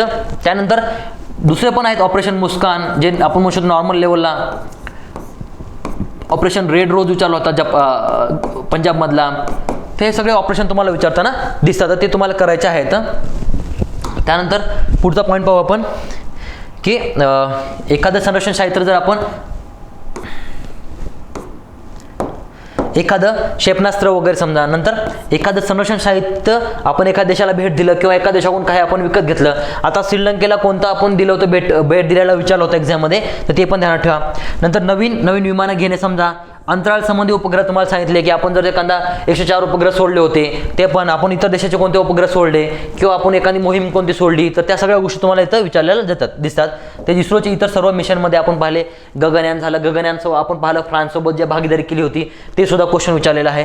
तर प्रत्येक गोष्टी विचारताना दिसते. तर हे तुम्हाला ह्या गोष्टी पाहायच्या DRDO आणि संरक्षणमध्ये. ठीक आहे, जास्त पाठ नाही करायचे, फक्त मोजके तुम्हाला पाठ करणं आहे यामधील गोष्टी. त्यानंतर पहा पुढच्या योजना मोहिमामध्ये वेळोवेळी विचारल्या जातात योजना तुम्हाला. त्याच्यामध्ये प्रधानमंत्री भारतीय जनऔषधी योजना विचारली होती की कोणत्या डिपार्टमेंटमध्ये असते. ठीक आहे, त्याची स्थापना कधी 2008-9 समथिंग अमृतसरला पहिलं स्थापन झालं होतं वगैरे. ठीक आहे, नंतर उज्ज्वल डिस्कॉम योजना विचारली होती, कुणाची केंद्र सरकारची आहे का कुणाची आहे ते विचारलं होतं. ज्या ठिकाणी आयुष्यमान भारत योजना पण विचारली होती, डेट विचारली होती त्याची. ठीक आहे, नंतर किती 5 कोटी समजा आपण 5 लाख रुपये 10 कोटी कुटुंब. नंतर स्वामित्व योजना विचारली होती मंत्रालय संबंधी, पण कोणत्या शहरीसाठी का ग्रामीणसाठी हे विचारलं होतं. पोषण वर्धन मोहीमसाठी संबंधी विचारलं. जागरूक वोटर मोहीम कोणत्या ॲपद्वारे आहे, समजा ट्विटरद्वारे आहे, ती पण एक्झाममध्ये विचारलं होतं. ठीक आहे ना. नंतर राष्ट्रीय पाम मिशन विचारले. मेरी गाव मेरी धरोहर संबंधी पण प्रश्न विचारले. नंतर मिशन वात्सल्य सांगितलं तुम्हाला आत्ताच, मिशन वात्सल्य. नंतर मुख्यमंत्री तीर्थ यात्रा योजना दिल्लीची, त्या सगळ्या योजना विचारल्या जातात. तर ह्या सगळ्या तुम्हाला योजना विचारताना दिसते. जसं रयतू बंधू विचारली होती एक्झाममध्ये, तेलंगणाची योजना. ठीक आहे ना. तर ह्या सगळ्या योजना तुम्हाला विचारताना दिसतंय. त्यामुळे तुम्हाला त्या योजना फोकस करायच्या आहेत ज्या वेळोवेळी विचारते. जसं ह्या तर फक्त 2 वर्षातील आहेत. योजना ज्या पण असलेल्या 5-6 वर्षातील तुम्हाला विचारलेल्या त्या सगळं तुम्हाला करायच्या आहेत. जसं प्रधानमंत्री संसद आदर्श ग्राम योजना विचारली होती, तर ते विचारताना दिसते. ठीक आहे. नंतर आता भरपूर साऱ्या योजना पण विचारलेल्या आहेत. नंतर पहा, हे इतर ह्याच्यामध्ये हे सगळे सार झाला आपला. पण आता उरलेले काही गोष्टी आहेत ज्या करंट अफेअर्समध्ये विचारतात. त्यामध्ये धार्मिक मुद्द्यामध्ये समजा एखादं म्हणू शकतो, जसं विचारलं होतं एक यहूद गटाविषयी विचारला होता. त्यानंतर एक प्रश्न विचारला होता जैन तीर्थक्षेत्राविषयी प्रश्न विचारला होता, हे विचारताना दिसते तुम्हाला. नंतर समजा स्टॅच्यू ऑफ युनिटीवर जसा प्रश्न विचारला होता, म्हणजे पुतळ्यांवर पण म्हणू शकतो एक प्रश्न विचारलेले आहेत. Statue of Unity, Statue of Oneness, बाबासाहेबांसंबंधीचा स्टॅच्यू ऑफ नॉलेज जे स्थापन केलेला आहे, बाबासाहेबांचा सर्वात मोठा जगातील पुतळा कोणी स्थापन केला जात आहे, ते सगळं तुम्हाला विचारलं जाऊ शकते. पहिल्या घटना, पहिले मदाचे गाव, पहिले पुस्तकाचे गाव. ठीक आहे, हे तुम्हाला विचारताना दिसते. किंवा इतर पहिल्या घटना कोणत्या, पहिली महिला अध्यक्षा. ठीक आहे, पहिलं तुम्हाला म्हणू शकतो आपण 3D प्रिंटेड पोस्ट ऑफिस बेंगळुरूमध्ये स्थापन केलं, पहिले सोन्याची ATM म्हणू शकतो. पहिल्या ज्या पण घटना आहेत त्या सगळ्या घटना तुम्हाला काय करायच्या नमूद करून पाठ करून घ्यायच्यात. नंतर एका ठिकाणी 50 वर्ष, 100 वर्ष, 150 वर्ष, ठीक आहे, 25 वर्ष, 75 वर्ष, हे गोष्टी तुम्हाला करणंच आहे बरं का. 200 वर्ष, ह्या सगळ्या गोष्टी तुम्ही पाठच पाहिजे. एक्झाममध्ये हे विचारते म्हणजे विचारतेच बरं का. नंतर दिनविशेष आणि थीम, जसं 0 डिस्क्रिमिनेशन डे विषयी थीम विचारले आहे. जसं तंबाखू दिवसाची थीम विचारली आहे, तंबाखू दिवस विचारला होता. ठीक आहे. त्यानंतर आपण म्हणू शकतो मानसिक आरोग्य दिवसाची थीम विचारलेली आहे. नंतर आपण आरोग्य दिवसाची सुद्धा थीम विचारली. तर ह्या वेगवेगळ्या थीम तुम्हाला विचारल्या जातात. जसं ओझोन दिवस विचारलेला आहे. तर हे सगळे दिवस तुम्हाला विचारताना दिसतात. तर ते जास्त हायलाइटेड मुद्दे पण तुम्हाला पाठ करून घ्यायचे आहेत. नंतर भरपूर सारे ॲप्स आणि पोर्टल पण वेळोवेळी विचारताना दिसते. जसं शी बॉक्स नावाचं ॲप्स किंवा पोर्टल विचारलं होतं. ठीक आहे. तर नंतर भरपूर सारे CGHS नावाचं पण म्हणू शकतो पोर्टल विचारलं होतं. तर भरपूर सारे पोर्टल तुम्हाला विचारताना दिसते. नंतर अहवाल, जसं प्रथम या संस्थेचा असर अहवाल आहे, असे भरपूर सारे. समजा स्वच्छता अहवाल आहे, इंदोर पहिला आहे, ते हमेशा तो विचारला. वॉटर प्राईज संबंधीचा अहवाल आहे, ते 3rd वॉटर प्राईज विचारला आता मेन्समध्ये. तर तुम्हाला ह्या सगळ्या गोष्टी काय करायच्या अहवालमध्ये जे पण आहेत, नीती आयोगाने दिलेले अहवाल, IMFने दिलेले अहवाल, नंतर मल्टिपल पॉवर्टी इंडेक्स संबंधीचा अहवाल असो, समजा ग्लोबल हंगर इंडेक्सचा अहवाल असो, SDI असो, कोणताही मोठ्यातले मोठा अहवाल असेल ते तुम्हाला काय करायचे तर पाठ करायचे आहे. तर हे सगळ्या घडामोडीचा सार तुम्हाला भेटलेला आहे. तर तुम्हाला ह्या 2 वर्षाच्या मी संपूर्ण घडामोडी संबंधीचा एक सार मोजका काढून दिला आहे. त्यावरून तुम्हाला नेमकं करंट अफेअर्समध्ये काय वाचायचं हे तुम्हाला समजून जाईल. ठीक आहे. तर हे तुम्हाला ध्यानात ठेवायचं आहे. आता त्यानंतर पहा, एक महत्त्वाचा मुद्दा आहे. आता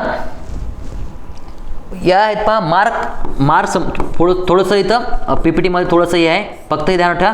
मार्क बूस्टिंग किंवा मार्क बूस्टर ध्यानात ठेवा. तर बूस्टिंग आपण ठेवायला मार्क बूस्टिंग एक प्रकारे आपण म्हणू शकतो ट्रिक्स. त्या ट्रिक्स तुम्ही ध्यानात ठेवा. तर आता हे थोडंसं प्रिंट ह्याच्यामध्ये झालेलं आहे समजा. तर तुम्ही फक्त तुम्हाला सांगतो ते समजून तुम्हाला. आता पहा, करंट अफेअर्सचा अभ्यास करत असताना एक सेकंद फक्त.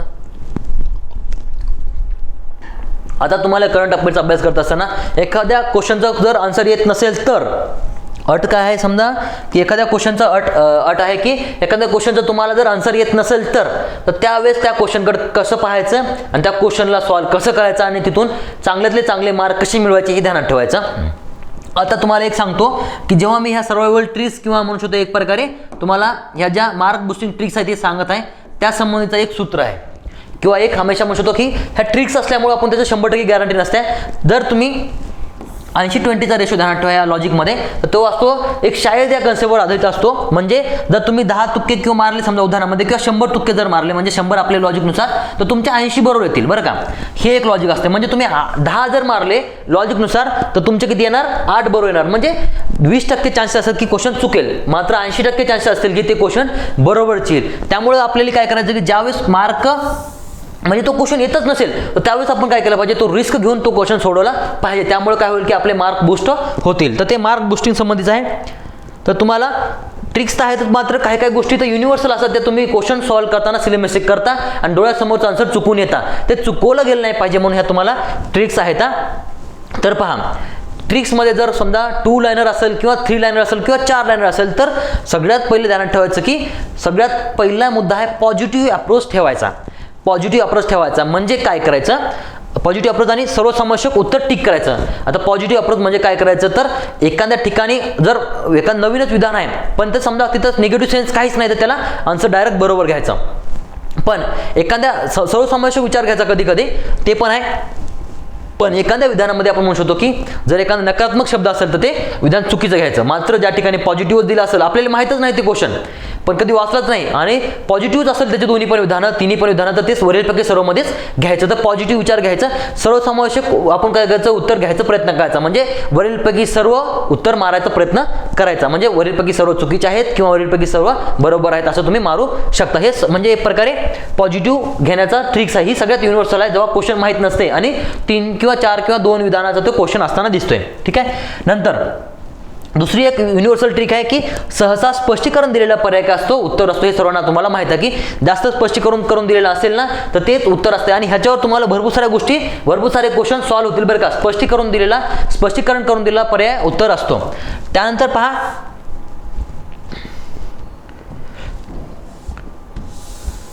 आता कीवर्ड्स. आता काही कीवर्ड्स असतात जसं आपण म्हणू शकतो कदाचित, नेहमी, छोटे, ठीक आहे, सर्वच, मुळातच, ठीक आहे. असे जर कीवर्ड्स असतील ना तर असे विधान चुकीचे असण्याचे प्रमाण जास्त असते बरं का. कारण की आयोग 3-4 विधान देते तेव्हा असे कीवर्ड्स विचारताना दिसते. म्हणजे उदाहरणामध्ये एक समजा पुढे येईलच योजना विचारली होती मुख्यमंत्री तीर्थयात्रा योजना ती आपण तुम्हाला ट्रिक्स वगैरे लागू कुठं पडतात ह्या सगळ्या गोष्टी सांगतो तुम्हाला. फक्त एक तुम्ही एकदा ध्यानात ठेवा नंतर ते इम्प्लिमेंट करून पण दाखवणार तुम्हाला पुढं. तर हे कीवर्ड्स असतील ना सहसा म्हणजे नाही, कदाचित, नकोच, नसतीलच असे जर असतील ना तर ते प्रमाण चुकण्याचे प्रमाण जास्त असते. चुकीचे आहे असं पण म्हणणं नसते आपलं. फक्त काय की चुकीचे असण्याचे प्रमाण जास्त असते. त्यानंतर पहा एखाद्या पर्यायामध्ये जर नासा शब्द असेल, इस्रो शब्द असेल, USA शब्द असेल म्हणजे नासा, इस्रो, USA शब्द असेल किंवा यापैकी एखादा शब्द असेल तर काय असतं की ह्या तिघापैकीच एक उत्तर असताना दिसतंय. तर कधी पण पहा की नासा जर असेल ऑप्शनमध्ये तर सहसा नासा उत्तर असते, इस्रो असेल तर इस्रो उत्तर असते आणि USA असेल तर सहसा उत्तर USA असते. हे पण ध्यानात एक ट्रिक. नंतर जर पर्यायात महाराष्ट्र उत्तर असेल तर ध्यानात ठेवा की उत्तर महाराष्ट्रात येण्याचे जास्त चान्सेस असतात. एखाद्या ठिकाणी लागू पडत नाही कारण की आपला 80-20चा रेशो सांगितलं तुम्हाला की 80% उत्तर येण्याचे चान्सेस असतात, 20% नसतात. पण 80% चान्स असते की तो उत्तर महाराष्ट्रात असेल. तर ह्या 3-4 वर्ड ध्यानात ठेवा. त्यानंतर आता एखादा पुरस्कार जर विचारला असेल आंतरराष्ट्रीय लेवलचा कुठं, ठीक आहे, तर त्यावेळेस काय असतं की त्याचं उत्तर भारतीय व्यक्ती असण्याचे चान्सेस जास्त असतात. कारण की भारतीय व्यक्तीला पुरस्कार भेटलेला आहे म्हणून त्याचं उत्तर ते प्रश्न विचारला गेलेला असते. आणि त्यातले त्यात जर एखादी महिला असेल ऑप्शनमध्ये ती भारतीय असेल तर तेच उत्तर असते. तर असे 80-20चा आपण रेशो म्हणू शकतो. तर हे पण तुम्ही ट्रिक ध्यानात ठेवा. आणि ह्या सर्वायवल ट्रिक्स आहेत किंवा मार्क बुस्टिंग ट्रिक्स आहेत ह्या सत्यच आहेत असं गरज नाही. फक्त ज्यावेळेस तुम्हाला क्वेश्चन येतच नाही आणि तो तुम्हाला अटेम्प्ट करायचा आणि मार्क बुस्ट करायचे आहेत तर हे तुम्ही ट्रिक्स वापरायच्या आहेत. ठीक आहे. नंतर छोटी आणि नॉर्मल अशी ट्रिक्स आहे की एखाद्या ठिकाणी पर्यायामध्ये 4 राज्य दिले आहेत आणि त्यामध्ये एकच राज्य छोटं असेल तर तुम्हाला काय करायचं की ते छोटं राज्य उत्तर असण्याचे चान्सेस जास्त असतात. जर तुम्हाला माहीतच नसेल तर तुम्हाला काय करायचं की ते छोटं राज्य टिक करायचं आहे. ठीक आहे, हे पण ध्यानात ठेवा. आणि जर तिथं समजा 4 राज्यापैकी 3 राज्य छोटे आहेत आणि 1 राज्य मोठं दिलं आहे तर त्यावेळेस ते मोठं राज्य आन्सर असण्याचे चान्सेस असतात. ठीक आहे, नंतर जर 2 राज्य मोठे दिले आहेत तर 2 राज्य छोटे दिले असतात तर 2 राज्य जे छोटे दिलेले आहेत त्या 2 राज्यापैकीच आन्सर असण्याचा चान्सेस असतात. त्यामुळे तुम्ही तिथं 50-50चा रेशो मारू शकता. ठीक आहे, हे पण ध्यानात ठेवा. त्या सर्वायवल ट्रिक्स आहेत तुम्हाला कामात पडतील आणि आपण याच्यावरचे प्रश्न सोडवणार, तुम्हाला ते समजून जाईल. ठीक आहे, तर अशा प्रकारे तुम्ही पहा पुढच्या काही गोष्टी आहेत. आता आपण प्रश्न पाहूया. आता पहा, कोणत्या अंतराळ संस्थेने म्हणे एक प्रकारे अंतराळातून शुक्राच्या पृष्ठभागाची पहिली दृश्यमान प्रकाश प्रतिमा प्रकाशित केली म्हणते. तर कोणत्या अंतराळ संस्थेने हे केले असं विचारलेलं आहे. एक ध्यानात ठेवा फक्त. तर पहा, याच्यामध्ये तुम्हाला मग सांगितलं होतं की जर नासा आन्सर असेल तर सहसा नासाच उत्तर असते. तर याचं उत्तर काय मग नासा उत्तर आहे. कारण की नासाच अशा प्रकारच्या मोठ्या मोठ्या मोहिमा राबवताना दिसते. शुक्रावर असो, गुरुवर असो किंवा चंद्रावर जाण्याच्या मोठ्या मोठ्या मोहिमा असतील तर नासा राबवताना दिसते. तर याच्यामुळे याचं उत्तर काय राहील, नासा उत्तर राहणार आहे. ठीक आहे, तर हे लॉजिक आहे. नंतर पहा दुसरे एक लॉजिक तुम्हाला आता क्वेश्चन सोडताना हे ज्या सर्वायवल ट्रिक्स सांगितल्या त्या सोडून सुद्धा इतर काही लॉजिक आहेत ते तुम्हाला क्वेश्चन सॉल्व्ह करताना समजून जातील. आता पहा, हे प्रश्न एक स्कीम विचारली होती, sustainable international financing scheme. Sustainable international financing scheme विचारली होती आणि त्याचं काय होतं की कोणत्या जागतिक, हे कीवर्ड आहे बरं का, कोणत्या जागतिक संस्थेची ती किंवा जागतिक संघटनेशी संबंधित आहे असं विचारलं होतं. तर एक ध्यानात ठेवा. आता एशियानी संस्था तुम्हाला माहित असेल की एशियन संबंधी आहे, भारतासंबंधी फक्त ही प्रादेशिक संस्था झाली. हिची स्थापना 1967 आहे. ही प्रादेशिक संस्था झाली, मग ही जागतिक झाली का नाही. आता ब्रिक्स तुम्हाला माहित असेल 2006ची स्थापना, ही पण प्रादेशिक संस्था आहे. नंतर सार्क तुम्हाला माहिती आहे 1985 स्थापना, ही सुद्धा प्रादेशिक संस्था आहे. मग उरली एकच जागतिक संस्था. तर तुम्हाला काय करायचंय, उघडा डोळे बघा नीट, तर जागतिक संघटनेशी संबंधित आहे. ध्यानात ठेवा फक्त G20, जी ग्लोबल 20 किंवा ग्रुप 20चा गट आहे, ज्यामध्ये जगातील संपूर्ण कानाकोपऱ्यातले देश समावेश झालेले आपणास दिसून येतात. ठीक आहे, तर अशा प्रकारे तुम्ही हे उत्तर सॉल्व्ह करू शकता. फक्त क्वेश्चनला घाबरायचं नाही. त्यानंतर पहा, अध्यक्ष विचारले होते राष्ट्रीय वित्तीय अहवाल प्राधिकरण म्हणजे NFRA चे अध्यक्ष म्हणून कोणाची नियुक्ती केली असा प्रश्न विचारला होता. आता ही संस्था आहे राष्ट्रीय आहे. तुम्हाला मग सांगितलं की संस्थाचे कोणत्या नेमणुका करायच्या ज्या राष्ट्रीय संस्था आहेत. पहा तिच्यावर प्रश्न विचारला. आता याच्यामधलं उत्तर पहा कोणतं भेटतंय. आता पहा, राष्ट्रीय वित्तीय अहवाल प्राधिकरण अजित PMG हे उद्योगपती आहेत, हे तर कट झाले. ठीक आहे, आता ह्याच्यामध्ये तुम्हाला पहिलीच ट्रिक सांगितलं की सहसा स्पष्टीकरण दिलेल्या व्यक्तिमत्व काय राहील, उत्तर राहील. आता नंदन निलेकणी हे आपल्याला माहिती आहे, समजा यांचं काही हे नाही. त्यानंतर यापैकी 4 पैकी जास्त स्पष्टीकरण दिलेले व्यक्ती कोण आहेत, अजय भूषण पांडे. याचं त्यांनी फक्त अजय पांडे पण आन्सर टाकू शकले असते, परंतु काय करते आयोग तुम्हाला एक आन्सर इथंच आहे म्हणून सांगायचा प्रयत्न करतोय. तर तेच आहे की अजय भूषण पांडे हे त्याचं उत्तर असणार आहे. कारण की अजय भूषण पांडे 3 अक्षर यूज केलंय. तर पुढे तुम्हाला भरपूर सारे क्वेश्चन दिसतील. एका ठिकाणी सुमन के बेरी दिलं होतं, बाकी ठिकाणी 2 नाव दिले आणि एकाच व्यक्तीला सुमन के बेरी म्हणून स्पेशल मेन्शन केलं आहे. ठीक आहे, आणखी पुढे तुम्हाला प्रश्न दाखवणार मी अशा प्रकारे. ठीक आहे, हे पाहून घ्या. त्यानंतर पुढचे पहा, आता ही योजना आहे मुख्यमंत्री तीर्थयात्रा योजना. तर ह्या संबंधी बिनचूक विधान विचारले. बिनचूक म्हणजे बरोबर विधान विचारलेले आहेत. आता पहा, ही योजना 2018 मध्ये दिल्ली सरकारने सुरू केली. ठीक आहे, आपल्याला माहित नाही कोणत्या सरकारने चालू केली, परंतु आपण म्हणू ठीक आहे 2018 मध्ये चालू केली दिल्ली सरकारने. आता 2 नंबरचं विधान आहे भारताचा कोणताही नागरिक काय म्हणतं या योजनेचा लाभ घेऊ शकतो. आता हे आहे 3 नंबरचं विधान वाचू आपण. या योजनेअंतर्गत भेट द्यावयाच्या तीर्थस्थळांच्या यादीमध्ये अयोध्याचा नुकताच समावेश करण्यात आला आहे. आता अयोध्याचा नुकताच समावेश करण्यात आला कारण भगवान राम यांचं मंदिर तिथं बनवलं जात आहे, ते पण बरोबर राहील. आता ह्या 2 नंबरचं विधान बघा, तर भारताचा कोणताही नागरिक या योजनेचा लाभ घेऊ शकतो असं म्हटलेलं आहे. मला सांगा, तीर्थस्थळावर जाणाऱ्याची संख्या कोणाची जास्त असते, वृद्ध व्यक्तींची. आता कोणताही नागरिक म्हणल्यावर तर 5 वर्षाचा पण मुलगा जाईल, 10 वर्षाचा मुलगा पण जाईल, 20 वर्षाचा बालक पण जाईल आणि 25 वर्षाचा युवक पण जाईल. असं पॉसिबल आहे का, तर इथं काय राहील की कोणताही नागरिक न जाता जे 60+ आहेत ना ते नागरिक इथं जाण्याचे चान्सेस जास्त असतील. कारण की जर प्रत्येक नागरिकाला तर तीर्थयात्रा योजना जर द्यायची म्हटलं तर दिल्ली सरकारला एक प्रकारे त्यांचं बजेट खाली करावं लागेल आहे ना. त्यामुळं कोणताही नागरिक जाणार का तिथं, नाही, पॉसिबलच नाही. जे वृद्ध नागरिक आहेत तेच जाणार ना, वृद्ध महिला किंवा वृद्ध पुरुष. तर हे सिंपल आहे, तुम्हाला इथं लॉजिक डेव्हलप करायचं आहे. तर उघडे डोळा बघा नीट सिंपलचा लॉजिक आहे, तर ते A आणि C याचं बरोबर राहणार आहे. तर पहा, त्यानंतर पुढचा प्रश्न पाहू आपण. आता आता हा प्रश्न विचारला होता, हा प्रश्न आता कोणत्याच बुकमध्ये नव्हता, करंटच्या काही नव्हता, तर पण तुम्हाला काय करायचं, फक्त मी सगळ्यात सुरुवातीला सांगितलं होतं जी ट्रिक्स होती सर्वाइवल ट्रिक, की सर्वसमावेशक विचार करायचा आणि पॉझिटिव्ह विचार करायचा. आता इथं सर्वसमावेशक विचार लागू पडते, दोन्ही पण आहे. काय म्हणते, शेख हमदान बिन मोहम्मद यांनी 100% पेपर विहित करणारे दुबई हे जगातील पहिले सरकार ठरले. पॉझिटिव्ह सेंटेन्स आहे, किंवा शाश्वत हरित ऊर्जा संबंधीचं पण आहे की हरित ऊर्जा संबंधीचं. ठीक आहे. नंतर दुसरं काय दिलं आहे, डिजिटलायझेशनमुळे काय झाले, ग्राहकांना सर्व सरकारी सेवा उपलब्ध होतील आणि दुबईमध्ये 336 मिलियनपेक्षा जास्त कागदाचा वापर कमी होईल. सिंपल गोष्ट आहे, पॉझिटिव्ह आहे एक प्रकारे. तर मग काय करायचं, सर्वसमावेशक विचार घ्यायचा. माहीतच नाही तर काय करायचं की दोन्ही बरोबरचा चान्स जास्त मारायचा. ठीक आहे. तर इथं काय राहील मग, दोन्ही बरोबर, तर पॉझिटिव्ह राहायला शिकायचं. आता तुम्हाला मग सांगितलेलेच ऑपरेशन दोस्त आहे. आता तुर्की देशासंबंधी तुम्हाला ऑपरेशन कोणकोणते करायचे तर पाहिले होते, त्याचं ऑपरेशन दोस्त उत्तर आहे. आता ह्याचं पण चान्सेस आहे की समजा हमदर्द दोस्त सका. आता इथं पहा, त्यांनी दोस्त आणि सका हे दोन शब्द वापरलेले आहेत, तर त्याच्यामुळे एक प्रकारे इथंच आन्सर भेटतं तुम्हाला.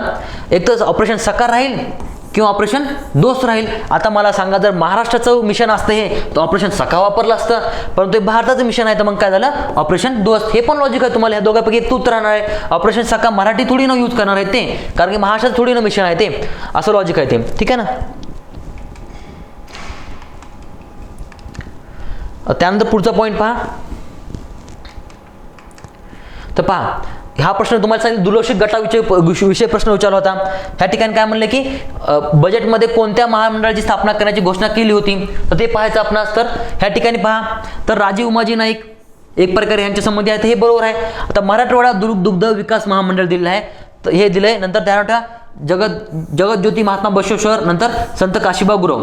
तर हे तीन व्यक्तिमत्व दिले आहेत जे दुर्लक्षित गटामध्ये मोडतात आणि त्या गटाचा विकास करणं गरज आहे, म्हणून त्या गटाला महामंडळाची गरज आहे. जर इथं वरीलपैकी सर्व असतात, आपण वरीलपैकी सर्व मारलं असतं, परंतु कट करायचं म्हणून आपण काय केलं की मग ज्या ठिकाणी व्यक्तीचं नाव नाही किंवा ज्या ठिकाणी दुर्लक्षित घटक नाही, त्यामुळे काय केलंय आपण ते वेगळं आणि उत्तर काय मारलं मग अ क ड. त्यामुळे दुर्लक्षित घटक पण खूप महत्वाचे आहेत.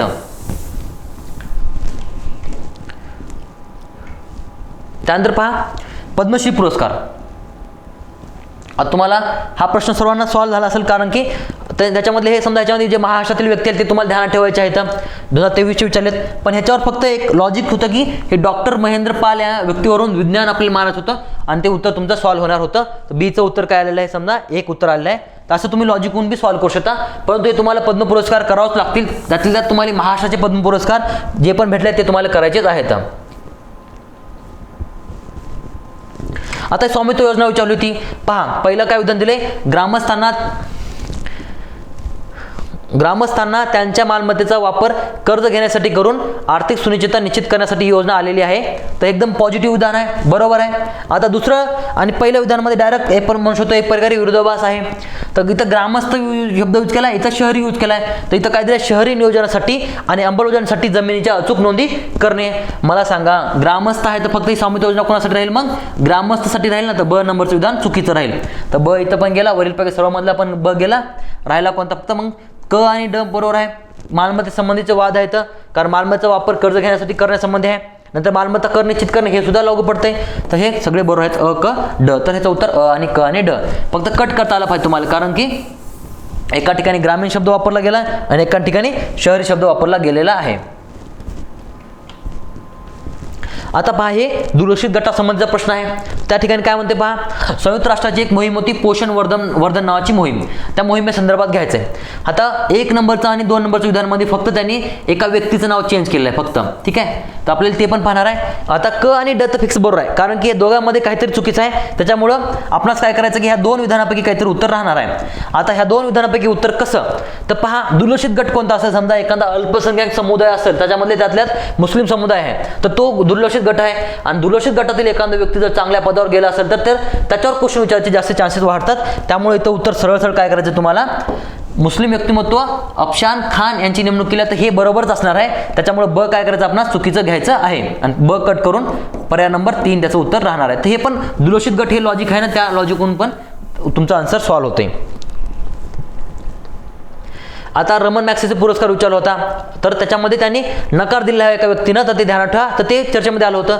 तुम्हाला सांगितलं की जर त्यातल्यात एखादा भारतीय व्यक्ती, सगळेच भारतीय आहेत, त्यातल्यात जर तुम्हाला एखादी महिला सांगितलं तर मग ते पण के शैलजा याच्यामध्ये आलेले आहेत. महिलाचं उत्तर राहणार आहे.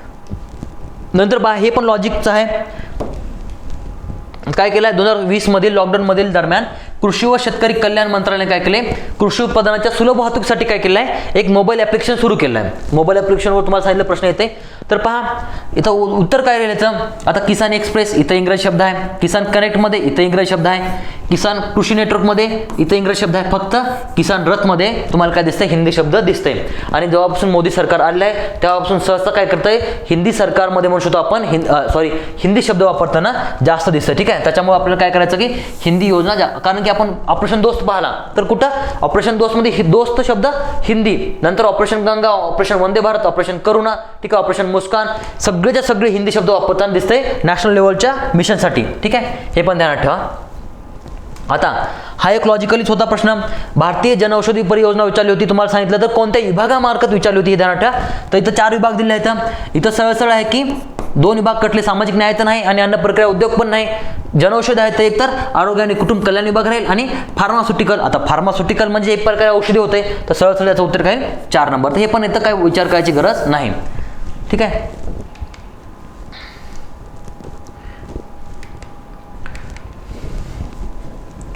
त्यानंतर पहा तुम्हाला मग सांगितलं की समजा 4 स्टेट असतील, त्याच्यामध्ये एखादा छोटा स्टेट असेल त्याचं उत्तर राहील. आता राजीव गांधी ओरांग राष्ट्रीय उद्यान, ज्याचे नाव ओरांग राष्ट्रीय उद्यान असे करण्यात आले, तर ते कोणत्या भारतीय राज्यामध्ये आहे. 4 राज्य मोठे, 4 राज्यापैकी 3 राज्य मोठे आहेत, 1 राज्य छोटं आहे, आसाम त्याचं उत्तर राहील.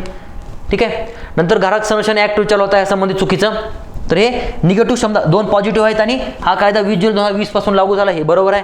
त्यानंतर ई कॉमर्स प्लॅटफॉर्म संबंधी कायदा नियमन करताना दिसते, तर हे पण बरोबर आहे.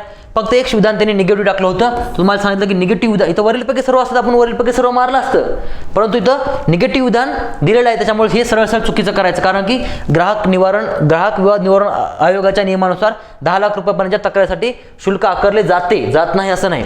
त्याच्यामुळे नाही शब्द वापरल्यामुळे काय करायचं, विधान चुकीचं घ्यायचे. आणि एक ट्रिक असते की नाकारण्याचा हक्क जो असतो ना खूप कमी असतो. ठीक आहे, नकार जर दिला असेल समजा किंवा नाही शब्द असेल ना नाकार, तर त्याच्यामध्ये एक पर्याय म्हणू शकतो की कमीत कमी वाला पर्याय शोधायचा, कमीत कमी वाला.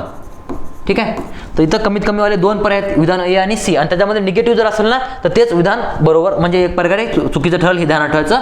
अशा प्रकारे पण लॉजिक आहे इथं. हे सगळे लॉजिक तुम्हाला लॉजिक इम्प्लिमेंट करणे आहे. 100 वर्ष पूर्ण झालेली संघटना विचारली, आंतरराष्ट्रीय श्रम संघटना. नंतर पहा हे 3 परिषदेने विचारलं होतं की शी जिनपिंग आणि नरेंद्र मोदी यांची कोणकोणत्या परिषदेवर भेट झाली. आता आपणास कुठं माहित असते, पण आपल्याला यावेळेस काय करायचं, सर्वसमावेशक विचार करायचा आणि वरीलपैकी सर्व घ्यायचं आहे. ठीक आहे. नंतर पहा इथं स्पष्टीकरण करून दिलेलं आहे, भारतातील आशिया पॅसिफिक फोरमच्या गव्हर्नन्स कमिटीचे सदस्य म्हणून कोणाची नेमणूक झाली असं दिलं आहे. तर इथं स्पष्टीकरण करून दिलेलं एकच व्यक्तिमत्व आहे, न्यायमूर्ती रंजन गोगोई दिले, परंतु यांच्या इथं वडिलांचं नाव टाकू शकले असते, मात्र फक्त एकाच ठिकाणी त्यांनी एक प्रकार म्हणू शकतो. जरासं अरुण मिश्रा पण टाकू शकले असते, परंतु अरुण कुमार मिश्रा त्यांनी टाकलाय. थोडंसं एक प्रकार म्हणू शकतो इलॅबरेट करून द्यायचा प्रयत्न केलेला आहे, त्यामुळे याचं उत्तर हेच राहू शकते. ठीक आहे, तसे लॉजिक पण राहतील भरपूर ठिकाणी, तुम्हाला ते इम्प्लिमेंट करायचे आहेत. आता इथं पण परत तेच आहे, नीती आयोगाच्या उपाध्यक्षपदी कोणाची नियुक्ती केली. बाकी ठिकाणी काही स्पेशल मेन्शन नाही केलं, परंतु सुमन के बेरीसाठी के शब्द टाकला, सुमन बेरी सुद्धा टाकू शकले असते. मग आयोगाचं म्हणणं आहे की तुम्ही ह्या ट्रिक्स ध्यानात ठेवा आणि क्वेश्चन सॉल्व्ह करा. आता तुम्हाला सांगितलं होतं मगाशीच, जर पर्यायामध्ये इस्रो, नासा आणि USA असेल तर त्याचं तेच उत्तर आहे. तर हा कॉम्पिट्स ॲक्ट विचारला होता. आता आपल्याला माहित नसणार की हा कोणत्या देशाने केला आहे, तर मग ह्यावेळेस काय करायचं, रिस्क घ्यायचा आणि USA आन्सर मारायचं, म्हणजेच अमेरिका आन्सर मारायचं. इस्रो USA नंतर अमेरिका, नंतर इस्रो USA आणि नासा आणि महाराष्ट्र हे शब्द असतील तर तेच उत्तर येण्याचे चान्सेस जास्त असतात. हे पहा, महिला व बालविकास मंत्रालयाने काय म्हणते, मुलांची सुरक्षा व कल्याण या उद्देशाने ही योजना चालू केली आहे म्हणते. आता जर पहिलं ऑप्शन बघा, मिशन पोषण मध्ये काय राहील बघा, आरोग्य संबंधीच राहील, म्हणजे हेल्थ संबंधित राहील, तर ते ऑप्शन कट झालं. तर मिशन शक्ती सबलीकरणासाठी येईल, ठीक आहे, सुरक्षेसाठी येईल, परंतु कल्याण संबंधी येणार आहे का, तर नाही. मग लॉजिकली मिशन वास्तव्य येण्याचे जास्त चान्सेस वाढतात. ठीक आहे, तर त्याच्यामुळं उत्तर 2 आहे. अशा प्रकारे तुम्ही भरपूर साऱ्या गोष्टी ध्यानात ठेवू शकता. नंतर पहा, श्रीहरिकोटा येथून म्हणते PSLV द्वारे C-54 रॉकेट कोणी प्रक्षेपित केले म्हणते. आता सिंपल गोष्ट आहे, तुम्हाला सांगितलं की क्षेपणास्त्र असेल तर DRDO करते आणि काय करते, एक प्रकारे समजा इस्रो काय करते, रॉकेट लॉन्च करताना दिसते. आता नासा श्रीहरिकोटावर नेऊन कशाला रॉकेट प्रक्षेपित करणार आहे, तर मग तिथं काय राहील, इस्रो. हे सिंपलचं लॉजिक आहे, DRDO आणि इस्रोचा फरक समजला, आन्सर आलं. नंतर हे ध्यानात एक आता इथं काय केलं बघा, नवी दिल्ली येथे जून 2022ला एक इंडस्ट्रियल डिकार्बोनायझेशन समिट झाली होती परिषदेमध्ये. तुम्हाला सांगितलं परिषद विचारते, ती समिटचं उद्घाटन कोण केलं? आता मला सांगा, हायलाईट जे कॅबिनेट मिनिस्ट्री असतात ना, परराष्ट्र मंत्री, अर्थमंत्री आणि गृहमंत्रीले अनेकच ऑर्डर दिलेला आहे, त्याच्यामुळे उत्तर काय राहील? ऑर्डरला उत्तर राहण्याचे चान्सेस असतात. हे लॉजिक आहेत बरं का, काहीच माहीत नसेल तर असे उत्तर तुम्ही टॅकल करू शकता. नंतर पहा, इथं आन्सर याच्यामुळे होतं, कोणत्या संस्थेने चेक पेमेंटसाठी पॉझिटिव्ह पे सिस्टम चालू केलं आहे? आता पेमेंट संबंधी महत्त्वाची कार्य करताना दिसतं NPCI. ठीक आहे, तर मग हेचं उत्तर सिंपल होतं, जास्त विचार करायची गरज नाही. नीती आयोगानं अर्थ मंत्रालयात संबंधच नाही, RBI आणि NPCI मध्ये होतं, पण NPCI मुख्यतः कशासाठी आलेलं आहे? पेमेंटसाठी आले होते, तेच आन्सर राहणार आहे. ठीक आहे, तर अशा प्रकारे आपलं लेक्चर आजचं संपलेलं आहे. आशा करतो की तुम्हाला हे लेक्चर आवडलं असेल. तुमचे काही सजेशन असतील किंवा तुम्हाला जर हे लेक्चर युजफुल ठरलं असेल तर तुम्ही काय करायचं, कमेंट बॉक्समध्ये मेन्शन करा तशा प्रकारे. आणि तुम्हाला पुढील कोणत्या टॉपिकवर करंट अफेअर्सचे मुद्दे घ्यायचे असेल तर तुम्ही त्या टॉपिकचे पण तिथं पॉईंट मेन्शन करू शकता. आणि माझी करंट अफेअर्सची सिरीज तुम्हाला यूट्यूबवरचं आपलं चॅनल जे आहे विदर्भ IAS अकॅडमीचं, ते चॅनलवर तुम्हाला भेटून जाईल. त्यामुळे तुम्ही तिथं पण प्रोत्साहन देण्याचा प्रयत्न करा. ठीक आहे, अशा प्रकारे हे तुम्हाला युजफुल ठरलं असेल आणि तुम्हाला वेळोवेळी जे गायडन्स लागेल ते वेळोवेळी तुम्हाला ऑनलाईन माध्यमातून केलं जाणार आहे. आणि त्यानंतर शेवटी एक पॉईंट सांगतो की विदर्भ IAS अकॅडमीच्या चॅनलवर म्हणजे ॲपवर समजा एक प्रकारे म्हणू शकतो माझा चालू घडामोडीचा एक कोर्स आहे, तो कोर्स तुम्ही घेऊ शकता. त्यामध्ये वर्षभरातील संपूर्ण महिन्याचे चालू घडामोडी मी एक प्रकारे एक्सप्लेनेशन करून दिलेल्या आहेत, त्यामुळे तुम्ही त्याचा पण लाभ घेऊ शकता. चालतंय, ठीक आहे. त्यानंतर तुम्हाला येणाऱ्या परीक्षेसाठी तुम्हाला खूप खूप शुभेच्छा. धन्यवाद.